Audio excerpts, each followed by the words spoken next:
Раньше, в старину, девушки сами вышивали, да, для себя изделия, вышивали для будущего мужа изделия.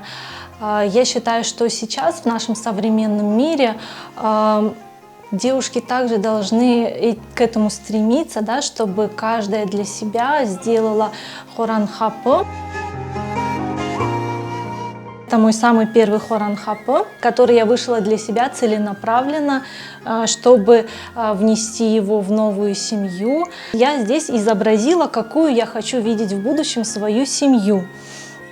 Тюльпаны, мужские символы, то есть глава семьи муж, жена и, соответственно, дети, мальчики, бадемы, девочки. Да?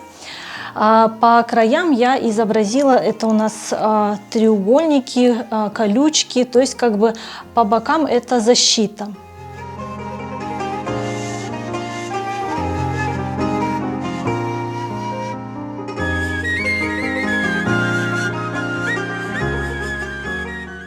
Вышивка мне по духу приходится в плане того, что у меня есть такие черты, как усидчивость, терпение, поэтому каждый стежок мне дается очень легко, и как бы он сам по себе ложится.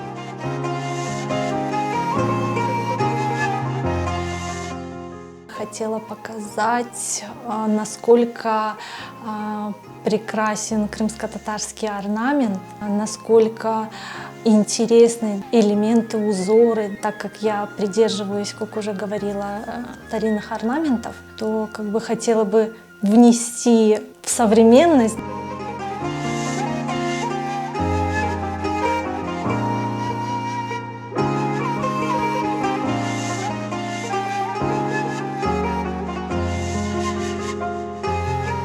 Не так много, по моим наблюдениям, бисер использовался в изделиях, поэтому я больше придерживаюсь старинным, так сказать, канонам. Вот. И прежде чем, чтобы делать какую-то работу, я смотрю, пересматриваю старые фотографии, как вышивали наши биташки. Вот на данном фесе вышивка сделана полностью с помощью крючка. Я, скажем так, совместила современную вышивку с крымско-татарским, да, то есть используя современный вид техники, я сделала крымско-татарский фес, так сказать, стилизованный.